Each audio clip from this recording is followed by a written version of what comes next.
मात्रा स्पर्शास्तु कौन्तेय शीतोष्ण सुख दुःखदाः आगम आपयिनो अनित्यः तान् स्थितिक्षस्व Bharat. Hello friends, this is the 14th shlok of the second chapter of Bhagavad Gita, and in today's video we will understand this shlok in detail. So let's first go over its meaning. So the shlok says Matra Sparshastu Kaunteya, which means the touch of material world, O Kaunteya, Sitoshna Sukha Dukkhada, which means gives rise to cold, hot, pleasure and sorrow. Agamapayino Anityah, which means they come and go and are impermanent. Tans Titikshasva Bharata, which means bear them, O Bharat. So in this shlok, Sri Krishna is telling Arjun that with the touch of the material world, we experience the pleasure and pain in this universe, and they come and go, they are impermanent, so you should bear them with fortitude. So this statement directly comes from the previous statement of Sri Krishna, where he says that basically we in our body we go from childhood to adulthood to old age, and when we die then we change our bodies.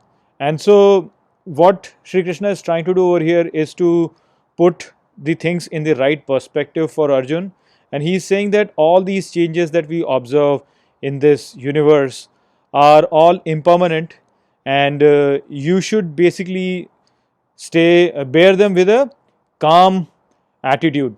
So the change in itself, we should understand, is the law of this life. There is nothing which is permanent, everything is basically change.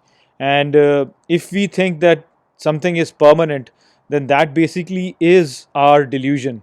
If you look all around our world, we see that the life as such goes in cycles. We can see how the weather changes, it goes from cold to hot to cold to hot, and in the similar manner all the things in this universe actually develop.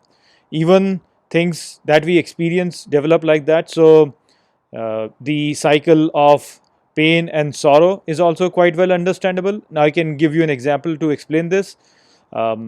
So think of it like this, that pain or sorrow is actually the absence of pleasure, and similarly the absence of pleasure is pain.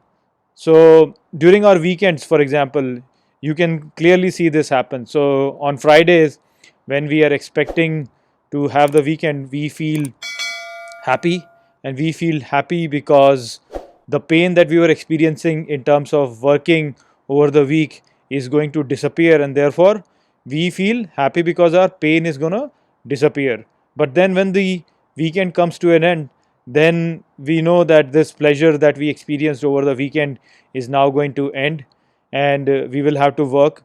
And so we feel bad because our pleasure that we were experiencing during the weekend is now going to disappear.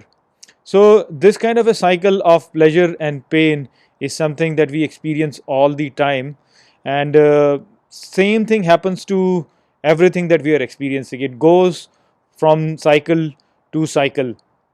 So we have to understand that all these changes that are happening, they keep happening, they come, they go, but we in ourselves still have something which is eternal inside us, and that eternal inside us is what we truly have.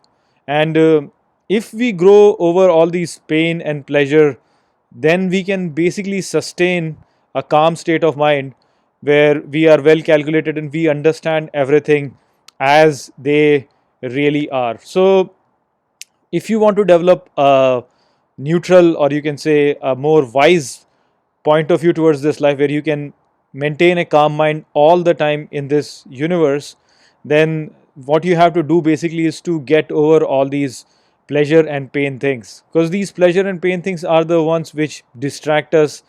They are the ones who make this journey of our life basically like a roller coaster ride, where it's sometimes going up, sometimes going down. If you want to maintain a steady ride on this universe, then you have to go beyond that, and you have to realize that these things come and go. You just have to bear them as they come and go, while the eternal thing which is present inside us is always there, and it is actually the source of all the pleasure that we experience in life. Because, as I mentioned, when your pain disappears, then pleasure is what is left with us, and that is what is our default state also. So I hope I have explained this shlok well to you. With that, I'll close this video. I'll see you all in the next video. Take care.